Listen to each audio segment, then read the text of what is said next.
Okay, awesome, everybody. So welcome to our session today. We're going to be talking about how to solve the health insurance challenge when you're going from a corporate job to independent income. And today I have with us health insurance expert Ron Nemetz. I met Ron through an acquaintance of mine named Kanisha Grayson. She's a very successful entrepreneur.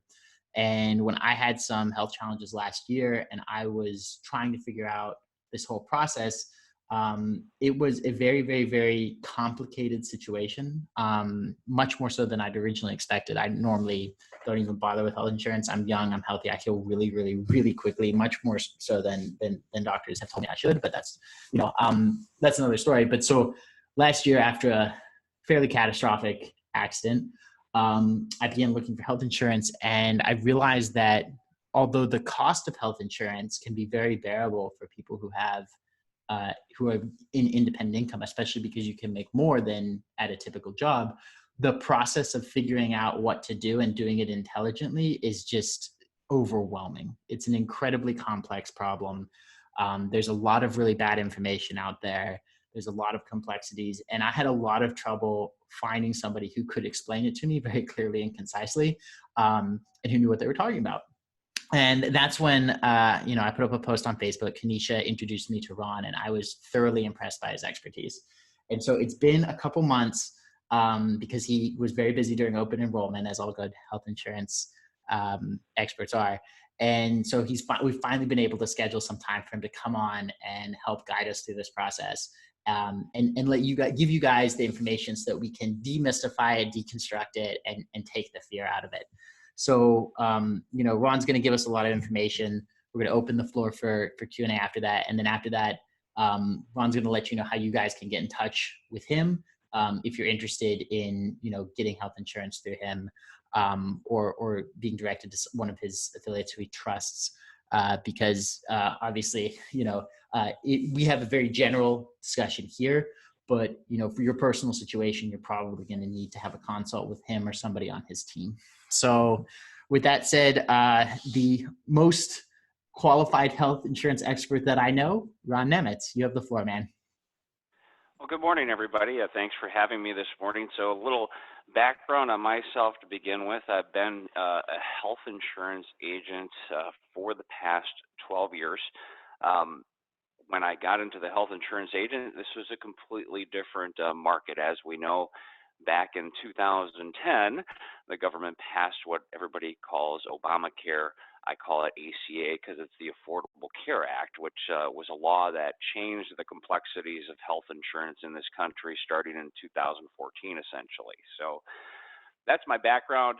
As far as my history that I've been in this, the one big advantage I had with my career was that I was an early adapter to ACA.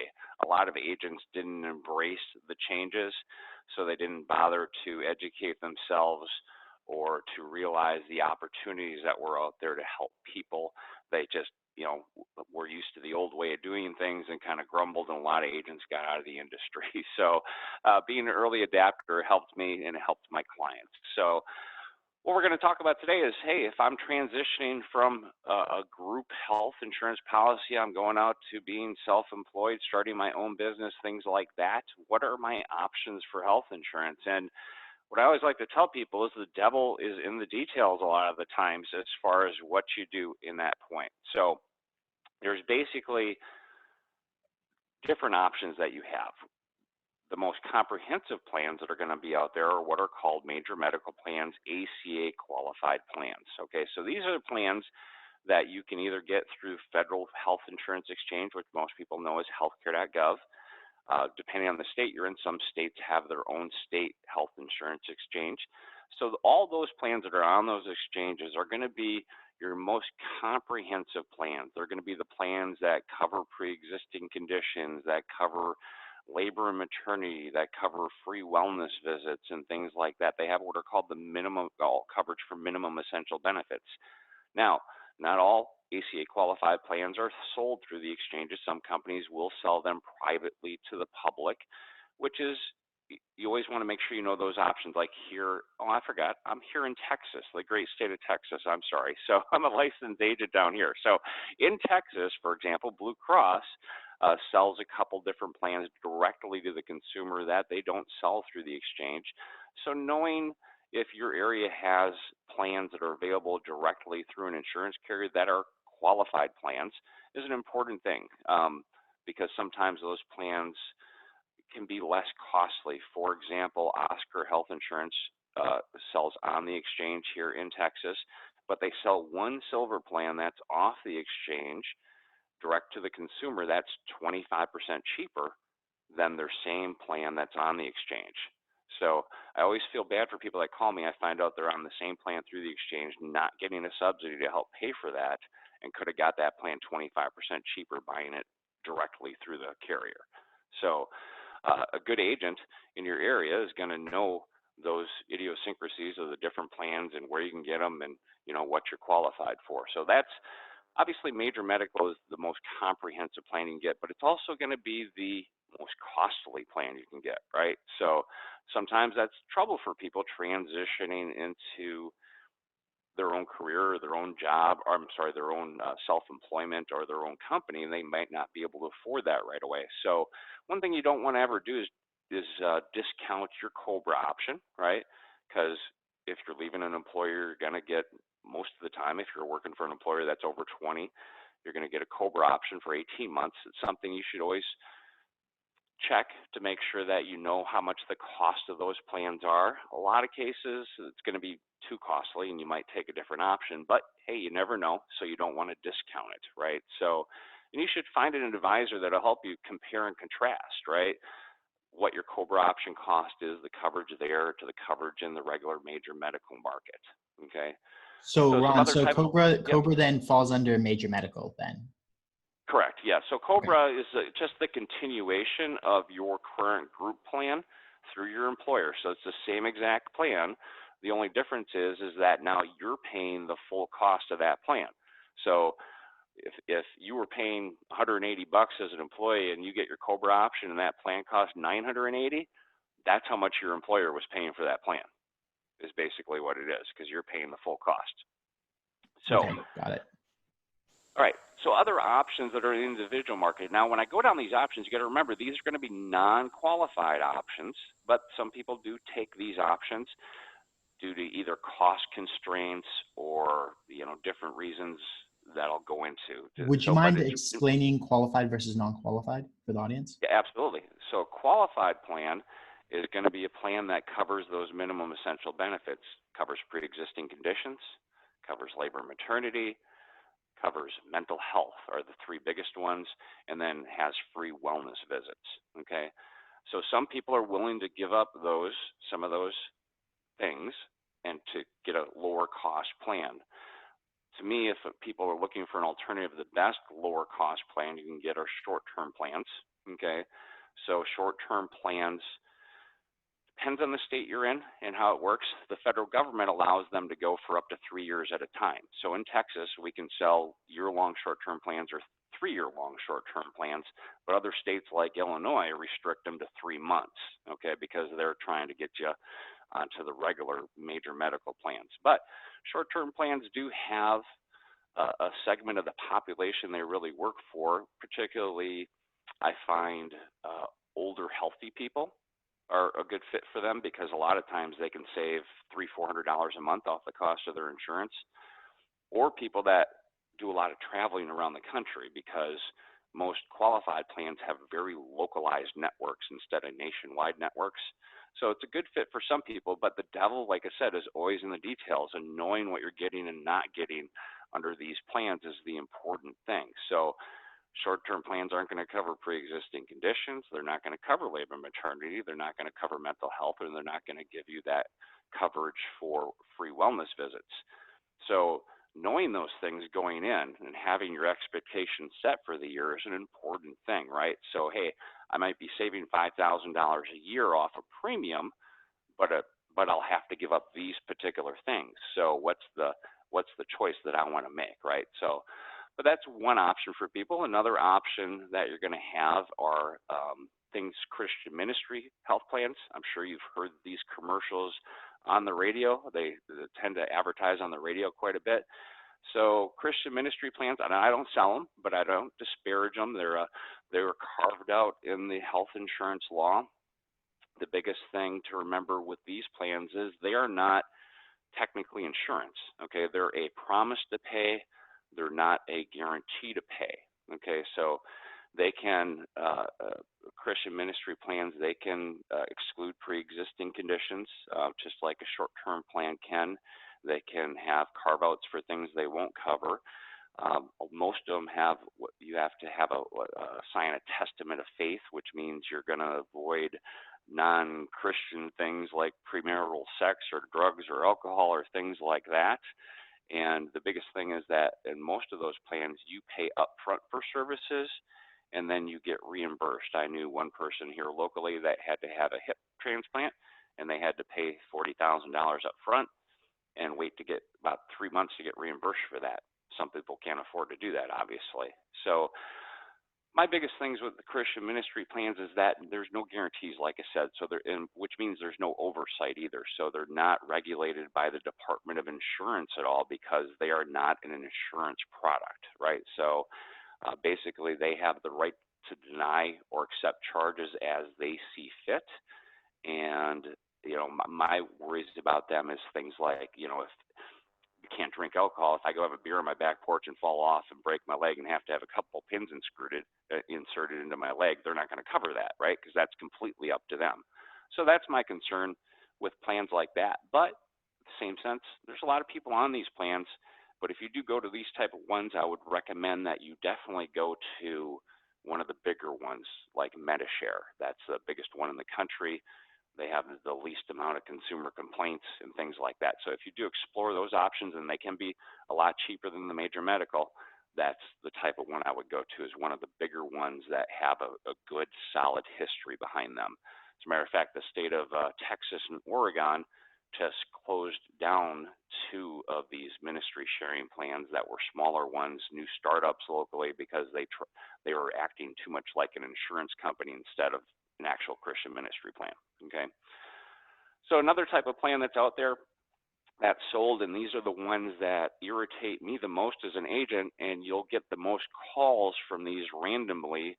What's the name of the one that's calling nowadays? The most recent one is Healthcare Savers. I think they've also been Yes. Top Health, Executive Healthcare, Affordable Health. They've come under a bunch of different names, but it's the same Yes. like phone dial thing, auto Yeah. dialed robot thing. So these guys are ruthless, most of these companies, and in indemnity plans, when I sell them, most of the time they're a supplement to a regular major medical plan to help pay for expenses. Some companies sell them as a standalone product. So what indemnity plans do is they have a certain fee. It's a fee for service setup, right? So for example, if you go into the hospital, they're going to pay $1,000 a day or $2,000 a day, that type of thing. Well, when you're looking at the information as a consumer, it's kind of confusing. You see the $1,000 and you might think, well, that's all I got to pay in the hospital is $1,000. Well, it's the exact opposite. That's what they pay for each day in the hospital, right? So the indemnity plans they pay up front, so you don't have a deductible, because every thing that you do, a doctor's visit, you may get $50, or if you go get a CAT scan, you might get $300, or if you go get again in the hospital, $1,000 a day. That's what they pay. It's a set amount, right? So it doesn't matter what your charges are. That's all they're going to pay.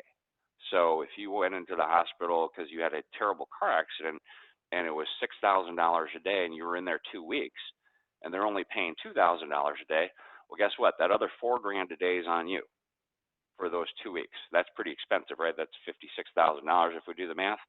To me, that's not what insurance is about. To me, insurance is about covering the really major stuff in case something bad happens instead of the upfront stuff. So I'm not a big fan of indemnity plans. When I sell them, they're more aligned with a complement to another plan. Like say maybe somebody took a bronze major medical plan with a $7,000 deductible and they want some accident coverage or maybe some upfront coverage, they might get an indemnity plan to supplement that instead of just being on its own. Okay, so So those are the four options there. You also don't want to discount the fact that in your state, depending on your state, you may be able to get a group plan as a self-employed person. So in Texas, for example, if you're a married couple and you're both on your LLC as partners of your LLC, you have a legal mom and pop company that can go out and get a group health insurance plan. So some advantages of that are down here, for example, the group plan costs are actually cheaper than the ACA qualified plan costs on the individual market, which is a major thing. So Blue Cross's example, they're about 20% cheaper going through the group than they are the individual market, which is a big advantage if you can go ahead and get a group plan. Other types of eligible structures for that too. For example, down here, if you're a self-employed person, you even have one part-time person that's working for you for a couple hours a week as a W-2 payroll employee, that would still allow you to get a group plan for yourself.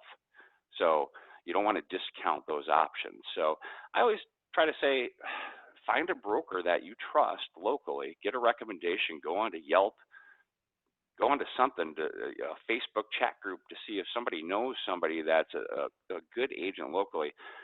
Unfortunately, agents can only sell products in the states they're licensed in, right? I'm licensed in, for example, Texas, Michigan, and Illinois. So those are the states I sell in. Outside of that, you have to find somebody that's licensed in your state. So let's talk about agents, though. And before we move like on, Ron, we have a question in the chat. When somebody says, if you're doing the group plan, would you need to also cover the person who's working for you? And I believe the answer to that is yes. if you just got a part-time person, you don't have to. Oh, really? Right? Wow. Correct. So if you just have a part-time person, you don't have to wrong. cover that person. It's only for people that are 30 hours or more. They're full-time employees, right? Another thing that you can do is federally, they have a waiver period on January 1st, which means that on January 1st, you can get a group plan without having to pay for the cost of any employees or to worry about your participation rate. So most states you have to meet what's called a participation rate for your group plan, or you have to pay 50% of the cost for your employees. Federal government dictates on plans starting January 1st, those have to be waived. So it's a great time to start up insurance without having extra costs as an employer. Yeah, that was the obligation that I thought was in effect. I didn't know that was going away. That's fantastic to know. It's not going away. The other 51 weeks of the year, you have to do 50% contribution to the lowest cost plan you have. That one particular day, you don't. Okay, I see what you're saying. You're saying that at that time period every year you've got this little short window. I thought you meant starting this coming January 1st it was going to be gone. Okay, I'm sorry, I misunderstood. Nope. January 1st every year you can set up a group plan. I get when I tell you the open enrollment is busy for me, it's because of that. Usually I have like 20 groups that are trying to set up this January 1st start date so that they don't have to contribute. But it's an advantage to do that because if your employees opt in, like I just told you, the group plan rates were 20% cheaper down here than the individual market rates. So your employees can get cheaper insurance, and now they can get it through a pre-tax payroll deduction through the company as well. So all in all, they could be saving 30–40% on the cost of their insurance by being able to get it through the group, which is a great advantage, even if the employer is not paying anything. Awesome, man. That's fantastic. Before we move on to agents, I wanted to go over one thing. You just mentioned open enrollment, right? So we talked about major medical at the beginning. We talked about how there's the group plan, which is what you're on with the company. And there's the COBRA, which is the continuation of that. And then there's also the ACA qualified plans, which all fall under that first major medical category. But the availability of those is constrained over the course of the year, just like, this one little window exemption. So do you mind going and explaining open enrollment for everybody quickly? Sure, absolutely. So there's only certain times you can get a regular qualified, ACA qualified plan. So one of those is during the open enrollment every year, which happens from November 1st to December 15th. This year they actually extended it to the 17th. But those are for plans starting on January 1st each year. Okay, so that's one window you have. Another window you have is when you have a qualifying life event, such as when you lose your group coverage, right? So if you lost your group coverage on January 31st, You have 60 days from that date to get a qualified plan. Okay. If you get outside of that 60 days, then you're limited to those other plans that I discussed, right? Short-term plans, indemnity plans, Christian ministry plans, because you're going to be locked out until that next open enrollment period opens on November 1st. Does that answer that What question about for the you? formation? So the fifth option you talked about, where if you can create your own group plan, because you can say, hey, I have employees and you can cover them.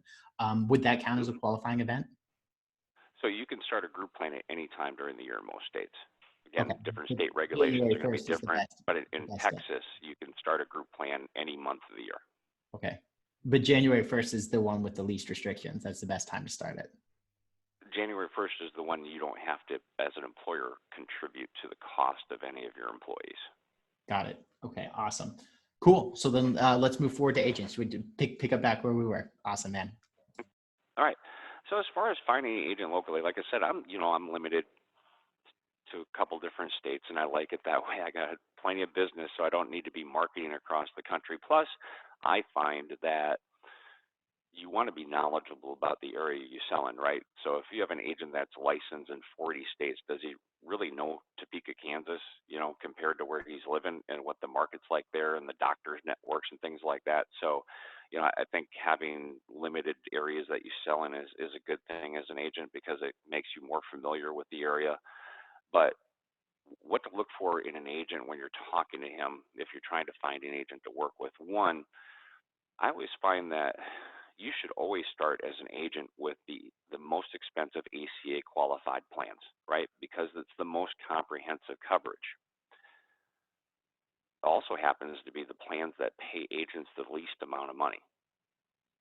Okay, so uh, ACA qualified plan on average, we make as an agent about 4.5%. Okay, conversely, the plans like those short-term plans, indemnity plans, things like that, they pay agents 25 to 30% for those products. Explains why they're so Okay, aggressive with the telemarketing. that's exactly right, right? So the comprehensive plans, the major medical plans, they don't pay a lot, right? So you need a lot of customers. I happen to have about 1,200 individual clients and about 250 group clients. So to me, it's all a numbers game. The more people you can help, the easier it is. But there's a lot of aggressive agents that like to sell those other plans because it makes them more money, right? Instead of doing what's right for the consumer.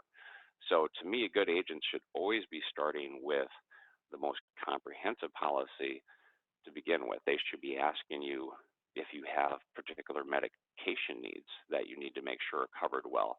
They need to make sure they're screening your doctors to make sure that the doctor you're comfortable with is in the network that you're going to be taking, things like that, right? So, they want to, is the agent avoiding talking about what isn't covered in a plan, right? If they start talking about this wonderful plan that's non-compliant, are they telling you the downfalls, what the plan doesn't cover, right? Like I told you before, non-coverage of pre-existing conditions, right? So are they avoiding that subject when they're talking to you, right? That's Yep, an the important person I thing. spoke to definitely avoided that when he heard that I had been in an accident. Right. So, they're trying to, you basically, it sounds like you're trying to be sold, you probably are, right? So that's an important thing to remember. Is the person you're talking to, are they talking to you more of on a sales pitch type of thing, or are they trying to consult you about your particular needs and trying to match the plan that fits your particular needs, right? So if they start using terms like, hey, you'll get 70% off, that's a sales tactic is what it is. It sounds great, right? I'm getting 70% discount. That's actually just a network discount that most insurance companies have, right? If a hospital charges 6,000, insurance companies aren't paying 6,000, right? They've negotiated prices with the hospital, which is usually about 70% off for a hospital stay. So it's not like they're paying that difference. That's just the discount to begin with, right? So if they're using terms, verbose terms that sound great and fantastic, just be cognizant if you're trying to be sold by somebody instead of being consulted by somebody is the biggest thing I can say there, right? Um, if agents are asking for a consulting fee, it's probably not a good thing either. Most states, it's illegal for an agent to get a commission from an insurance company and a consulting fee. And personally, I think if a person's asking for a consulting fee, they probably don't have enough customers to be viable in this industry. I've never asked for a consulting fee, right? I might help somebody. I help people all the time and don't sell them products. I might tell them that their Cobra plan's better or what they have is better now, or they should be staying on what they have. And that's just a part of doing business, right? Helping people out, because those people happen to be a lot of times the people that refer you the most business. They say, call Ron because he didn't try to sell me. He guided me in the right direction. So, Well, just that's be what happened cognizant with of that. me, right? Like, like I ended up healing on my own, but I was like, hey, listen, this guy's an expert. I'm going to put him out to my whole audience. Right. So the biggest takeaway of all this is the devil is always in the details, right? So always just be cognizant of what you're buying, right? If you're not buying, always be aware that if you're not buying a regular qualified plan, there's going to be gaps in your coverage. Knowing those gaps is the most important thing, right? So if you're buying a plan that's not qualified, knowing that it's not going to cover labor or maternity, hey, I better plan for that for the year, right? Having a plan that doesn't cover pre-existing and you have some expensive medication, you need to decide how you're going to handle that before you make that decision, right? Am I going to go to GoodRx and look at what discounts are for medication for that particular medication? Is it worth the difference in cost? Those type of things. Just knowing what you're going to get, setting your expectations for the year, and remembering that you have that open enrollment period every year in case you need to make a change, obviously. So I think that's what I have for right now. Do we have questions? Yeah, so there's a question from the chat, and then there's a question from me, and then I'm going to open the floor for everybody. So one of the questions that came up in the chat was, what if you have a small business but have employees in more than one state? So companies, it depends on the carrier. United Healthcare is the most common one that I would write in that situation. They are more flexible as far as writing a plan in multiple states. Blue Cross of Texas, for example, requires 50% of the employees to be in Texas. United Healthcare doesn't have that rule. I just wrote one with them that had a business of 4 people that had one person in each state, multiple states, right? So United Healthcare is more likely to do that. You'll want to make sure in that case you are taking one of their PPO plan options, because the network's going to be different in every state than their HMO options. So, but yeah, you can definitely do that. So on that note, PPO versus HMO, you just brought that up. Do you mind explaining that briefly? Sure. So I'll use, again, Texas as the example here. So let's use Blue Cross in Texas. So they have a HMO network that covers the entire state. So it's called the Blue Advantage Network. So with an HMO plan, it's a gatekeeper type of plan. That means you have to have a primary care physician. You have to get a referral from your primary care to go see a specialist is what you have to do. But that network is only Texas. So if you're going to New York or Maine or whatever, you're not going to have a network up there, right? Or if you have an employee that lives in Montana, they can't take that HMO network in Texas because they live in Montana. There's not going to be no network up there for them. So in those cases, you want a big, broad PPO network.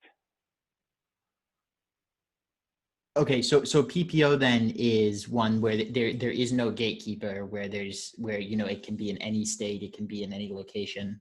Is that correct? Correct. Uh-huh. Awesome. Cool. So, and then one second, there's somebody in the chat. So somebody's asking, what kinds of things do you look for if you also have a concierge medical plan, which I think is a very small and specific subset? Well, most concierge medical plans are going to be you bought that directly from a doctor, right? It's some kind of doctor's office. They charged you $1,500 or $2,000 a year. So you could get a couple doctor's visits. They'll do your annual physical for you and things like that, which is all fine and dandy. But remember that concierge medical service doesn't have a catastrophic cap on it, right? They're not covering you for hospitalization. So if you're buying a concierge plan for your doctor, you'll probably want to get a catastrophic or higher deductible plan on the market. If you're not worried about pre-existing conditions, you could do that with a short-term plan. If you have some pre-existing conditions or need those minimum essential benefits covered, a bronze plan through the marketplace is probably going to be what you should do. Awesome. That makes perfect sense. And then the question I had, and I know that number is going to vary a lot, but what would you say is the average cost of health insurance, of comprehensive health insurance, of major medical per year for a self-employed individual? Um, give me our average self-employed individual's age. Let's just say in their 40s. Let's just call it average. Let's call them 40 years old. 40 years old. Okay, so 40-year-old, probably going to be about $250 to $300, or depending on the state that you're in. Some states are 250 cheaper. to Some 300 a states, month. for your just basic higher deductible bronze-ish type plan. Okay. And what about for a family of four? Family of four, let's say I'll give you some examples from Austin. Let's say you had two 40-year-olds with two, let's say 6-year-old twins. They would be on a major medical platform at a minimum $995 a month. Okay. Awesome. Thanks for those numbers. That's helpful. Texas in Austin is a little higher than the national average as far as cost goes. So probably, around the country, you're talking $800-900 in a lot of places. Okay. Still, I mean, a lot of people, they don't know those numbers, and I've had people tell me that they think it's going to be $30,000 a year. Which sounds like it's not going to be unless you're in a very particular kind of situation. Yeah, well, I see a lot of people that get into the market, and they look at these deductibles, right? And they go, wow, it's an $8,000 deductible on a bronze plan, and they get freaked out by that. And I see a lot of people, they overbuy their insurance, to be honest with you. So I think a lot of people spend too much on their insurance where they should be doing bronze plans in a lot of cases. To me, unless you have some chronic conditions where you need some medications covered really well, or you see a specialist a lot, or you just know you're going to a doctor or hospital or therapy a lot in a year, and most of the times buying a bronze plan and staying low cost is going to average out better for you over a 5 and 10 year span than spending a lot of money on a silver or gold plan. Yep. That makes sense. I mean, that's one reason why, I personally self-insure on a lot of stuff, because in many cases, the nature of insurance is that they take a premium for lowering risk, right? I used to be a finance guy, right? Risk reward, there's a trade-off. Now, obviously, there's the catastrophic component, which most people are not willing to bear that risk. I'm very much an anomaly, both in my risk tolerance and my healing properties.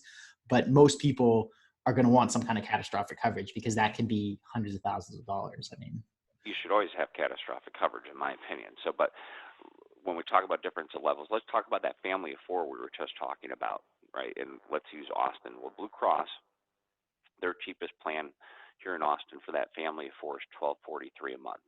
It's a $6,000 deductible with an $8,150 out-of-pocket max, right? If I go up to their gold plan, on the gold plan, it is $1,717 a month with a $750 deductible. Still an $8,150 out-of-pocket max, right? So essentially, that family spending an extra $6,000 to lower their deductible from $6,000 to $750, but they have the same out-of-pocket max. So if you have $1 million claim under both plans, you're going to hit $8,150. So does it really make sense to spend an extra $6,000 to lower your deductible? To me, it doesn't, right? Because the out-of-pocket max is the same. Yeah. What's that? I said, yeah, see, that doesn't make sense. That strikes me. So in the finance world, right, there are a lot of people who make a lot of money by buying risk, right? They'll buy relatively small amounts of risk from people who are very, very, very, very risk averse, people who are the opposite of me, right? Right. And it sounds to me like that's what the gold plans are doing, is they're capitalizing on getting as much as they can from those people in that example you gave. I don't sell a lot of gold or silver plans to my consumers unless their situation really dictates it. It might be bronze plans. Usually might not have any copays at doctors. Some of them are limited to two, things like that. So they're more catastrophic, right? Where silver plans or gold plans may now have copays for different medications, things like that. So I'll find that, maybe I have a type a diabetic that needs to take insulin, right? They may be a better fit for a silver plan to get copays for that drugs, but most people aren't, right? Yep, that makes sense. We have another question in the chat. If you go on Cobra after the 18 months expires, does that count as a qualifying event? Yes. So, and only after the 18-month expires. So you cannot quit your Cobra midstream unless it's the open enrollment period. So I've had people do this. They'll call me up and say, I was on my Cobra and it got too expensive for me, so I stopped paying for it in March. That does not count as a qualifying life event. You're going to be locked out of getting a regular plan for the remainder of the year until the next open enrollment. So if you're on Cobra, you can only apply for a regular major medical plan at two times. One is when your Cobra ends within 60 days of that date, or during the yearly open enrollment period. Okay, thank you for that. We have another question. Is it better to go with a group plan as a self-employed person, right? Forming your own group plan compared to an ACA qualified bronze plan for family coverage? It's going to depend on your particular market. I can tell you here in Texas it is, because for example, I gave you that group plan price for that family of four we just talked about for $1,243 for Blue Cross's bronze plan. That same plan in the group probably costs less than $1,000 for the same exact plan. So it's going to depend on your state, but here in Texas, group plans are cheaper than the individual plans, and they're both ACA qualified. So they're both qualified plans. It's just one's going through the group product, and one's going through the individual product. Okay, awesome. A question, Ron, can you help people set up those kinds of group plans? I assume you can. Absolutely. Okay, awesome. Just in case any of our listeners here are in any of the states that you're licensed in, I imagine they don't want to try to go figure that out on their own. So I think Shelton had a question and said in Georgia wasn't able to find any PPO options for ACA, but it looks like the group plans do offer that. What kind of things do you look for if you have the time? Okay, yeah. So Shelton, just like I was talking about before, yeah. So ACA plans, even down here, we don't have any PPOs in the Texas market. We don't, as far as individual plans. Closest thing we have is what are called EPOs. Oscar Health offers them. They're about 17 different states. So you'll hear that term too, EPO. The difference in an EPO and a PPO is that the E stands for exclusive, meaning you have to stay in the network, but it functions like a PPO where you don't have to get a referral. You don't have to have a gatekeeper. You can go to whatever doctor in the network you want at any time. PPOs, you don't have to stay in the network. They have out-of-network benefits, but the same concept. You can go to whatever doctor you want at any time. So, but yeah, PPOs are going away in many parts of the country because it's a cost thing. If you have a consumer that has a headache and decides to go to a neurologist, that visit costs $600. If they can, in an HMO, they make you go to your regular doctor first that might be able to diagnose you 8 out of 10 times before you go to a neurologist, right? So it saves money for both the consumer and the health insurance company. So that's why you're seeing a lot of the big switches from PPOs in the individual market to many EPOs or HMO products. But yeah, the groups in Texas, that's the one place as an individual that you can go find a PPO plan outside of the open market. Yep, that makes sense. Awesome. So Ron, first of all, I'm so impressed with your knowledge so far and how much you've helped everybody. Here's a question for you. This is something I just thought of. So when you go self-employed, so like if I look at my freelancing clients, if they put in the time and the effort, they can start making money really quickly and they can normally make more than what they were doing full time. But if you look at entrepreneurship, like my entrepreneurship clients, it takes longer to make money when you're starting your own business. And very often you'll have losses in year one. And very often you'll even be able, even though you make money in year two, you can carry forward those losses and actually for tax purposes still have a fairly low income. So how does that affect subsidies and ACA and all that kind of stuff when you're looking at business owners who may be able to, because of their business expenses, reduce their taxable income and their AGI to a pretty So low amount? so that's a great question, and one that I come across with every much that people sometimes deduct too many expenses, because how the federal law works is that people are only eligible for subsidies if they're making at least 100% of the federal poverty level. When they passed this law, they anticipated every state expanding Medicaid, and that people under 138% of federal poverty level would be on Medicaid in their states, and that people above that level would be eligible for a subsidy. But in 26 states, they didn't expand Medicaid. Texas, for example, is one of those states that didn't expand Medicaid. So if you come to me, let's say you're a single 40-year-old in Texas, and you say, I made $8,000 last year, you're eligible for absolutely nothing. You get no help. You made too little money, right? But if instead you put down that you made 12,500, now the government would be paying $435 of the cost of a health insurance plan for you. And not only that, on silver plans, they have special plans for people that are making little money like that. So for example, Oscar Health, if you're making a 40-year-old making 12,500, you can get a plan for $26 a month. That's a $250 deductible plan with a 1,700 max out of pocket. So That's a it's what's pretty good called a deal. cost. Yeah, it's a cost. So it's called cost sharing reductions. People that make between 12,500 and 18,735 are eligible for a massive cost sharing reduction. So yeah, deducting too much income is actually a bad thing, right? And I don't know why accountants do it these days, because let's say you're a single 40-year-old, your automatic deduction is 12 grand, right? That's the new law. It's a 12,000. So what you have to pay taxes on $500, that's 10% of $500, that's $50 to get a $5,000 a year subsidy.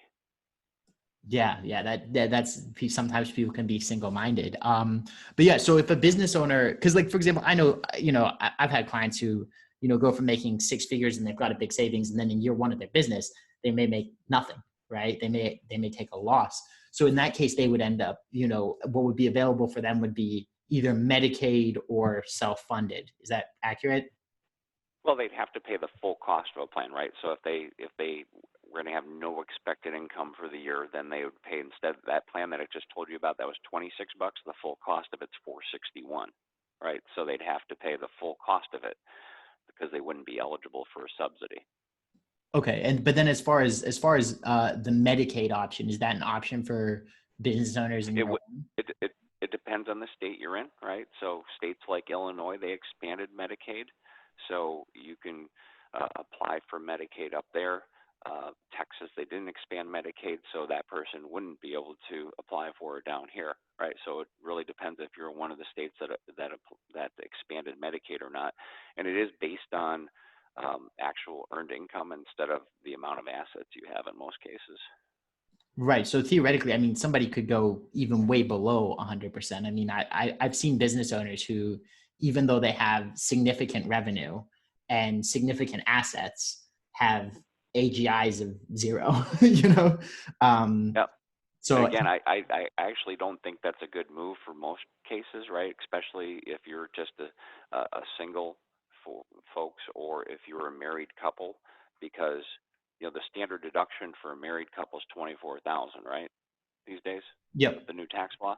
yep. So all a married couple has to do is file at least 17,000 of income, and it makes them eligible for a subsidy. Yep. And so then I think a lot of this then comes down to also quality comparison. So what's the quality difference between somebody who's trying to, hack the system and expense everything and, then ends up on Medicaid versus somebody who then does it intelligently, like you're talking about, and gets, right above the threshold and gets a subsidy. And when you're looking at like, an ACA qualified bronze plan versus a Medicaid plan, what's the difference there in customer experience? Well, obviously, you're going to have a more expansive choice of doctors in an ACA qualified plan than you are going to have in Medicaid, right? So that's one of the big advantages there. Obviously, with Medicaid, you're kind of dictated to as far as the doctor you go to, the specialist you're referred to, and things like that. So if you like a little more freedom, obviously, regular health insurance plan is going to provide that to you. Okay, so then what you're saying then is that if you do this intelligently and you set your expenditures so that you don't just maximize the expenses, but you get yourself like right above the standard deduction, short a little bit above, that you can end up paying a small amount for a much better experience. Absolutely. Yeah. Awesome. So it's based on what's considered 100% of federal poverty level, right? So for a family of one, it's $12,500 this year. Family of two, it's right around $17,000. Family of three, it's $21,330. Family of four, it's almost $26,000. So if you can set it just above that, you get a awfully large subsidy. Here, let's go back to that Awesome. family of four we were talking about real quick. Yeah, that makes a lot of sense. And that kind of technical detail and forethought is exactly why I brought you on. Well, so I'm going to, some people are on the phone here, so they're not typing questions in the chat. So I'm going to open the floor to see if we have any questions. If we do, we can address them. And if not, then we can, thank you very much. And then you can give people the details to get in touch with you. So let's see, unmute everybody. I did not shut him off. I'll just leave him. Sorry, we had somebody in the background there. So hey. Oh, that's yeah. This is this is Dan Knack. Hey, thanks for doing this, Ron. It's really helpful. Question I had: I'm coming from a major company, corporate environment, and 70,000 plus employees, and at it for about 25 years. And when I look at COBRA options, certainly it's very expensive. I'm on a high deductible plan even too. It's not a, and I think as I understood it, bronze plans were more high deductible plans. Okay. Correct. Is that how you explained it? Okay. Yes, sir. I just look at my paycheck and look at the plan, what the plan in total I would have to pay. And I think they even juice it up if you're on COBRA, they add a processing fee or something I had heard. But just the premium on a high deductible plan is around 19 grand a year. Does that seem possible, having that much buying power of a large organization? I won't say the name of the organization. I'm sure this is probably consistent, but it seems very high. And when I consider, I heard you earlier about a family of four. I'm a little older than 40, but not too much. But looking at the difference there, it seems significant. Yeah, it definitely $1,583 a month for. How big is your family? Is it you have family coverage? I'm assuming. Family of four. Yeah, family. My wife and I and two kids. Yes. Let me, if you don't mind. And I'm in my low. We're in our low 50s, so that would make a difference. If you don't mind, let me ask you a couple questions. What zip code do you live in? 54016, which is Wisconsin. I'm from Wisconsin, so I went to college I went to the college at University of Wisconsin, Green Bay. Oh, good. Packer guy. Nice to hear. Absolutely. I grew up in Two Rivers, if you know where that is. Yep, I do. All right, so let's pretend you're 50, your wife's 50, and you have two 14-year-olds.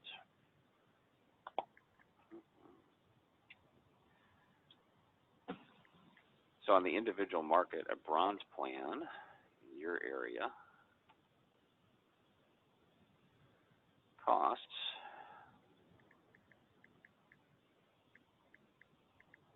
at the cheapest $1,402 a month. Okay. For a $7,000 deductible plan with an $8,150 max out of pocket, and that's through a company called Medica. And so Yep. So you're talking, okay.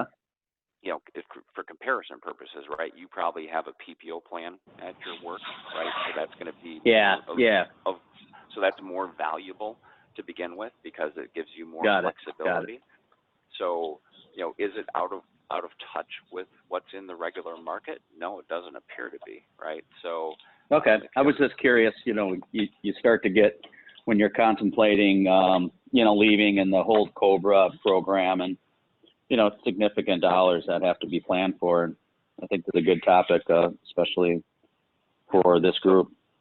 Yeah, so for a guy like you, what I'd be doing is I'm comparing the COBRA costs and the individual plan market. The first thing I'd be doing is, and I don't know Medica, because I'm not licensed in Wisconsin, but Sure. the first thing I would do is I would check the networks to make sure that your pediatricians or your wife's OBGYN or your particular doctor, if you have chronic conditions, are in that Medica network, right? And then we'd have a conversation about the differences in the plan benefits between your COBRA coverage and the Medica. And then we'd come to a part of the conversation where we go, well, is it worth the $3,000 a year I'm saving to go to Medica to get rid of my COBRA, right? Right. Because you're going to have to do it eventually, right? Because you only got COBRA for 18 months. So Correct. do you want to grasp onto that bigger network for an additional 18 months at $3,000 extra a year, or do I just need to make the transition now, right? So that's kind of that makes sense. We kind of lead you to a natural point, or you might grasp onto the COBRA for 18 months because you eventually plan on being able to start a group plan. That's a logical way to go about it as well. Yeah, Dan actually is going to be looking at entrepreneurship. So and he has some experience with that in the past. And him and his wife could definitely set up a group plan. Or not definitely, but I believe they could. Yeah, that's helpful. Thank you. Question looking at that, I don't know if you're close to 50 or if I get the ages close to 50 at all, but if you are close to 50 with two 14-year-olds, that's the Medica is really the only option for you up there, by the way. That's going to keep you under $1,600 a month. There's some place called Health Partners. There's only two ACA providers in your county, Health Partners and Medica. Got it. I was about to ask Ron, why is it so much more expensive than what we were talking about Austin earlier? It sounds like there's a location factor at play and not having. Well, there I just bumped their ages by 10 years, right? So I made them. Dan said he was older than our 40-year-old scenario, so I bumped the ages up by 10 years. Yep. So plus we have a lot of snow too, so we get in accidents more. And frostbite's a little more common. Yes, exactly. Cool. So okay, that question's already been answered. Shelton asked if you missed open enrollment window, can you still start a group plan? Yeah, we answered that. Yeah, okay.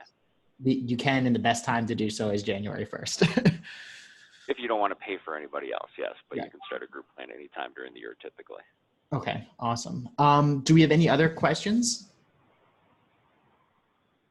No, I think we're good. Well, so Ron, if people want to get in touch with you, I know you mentioned you're licensed in a couple states.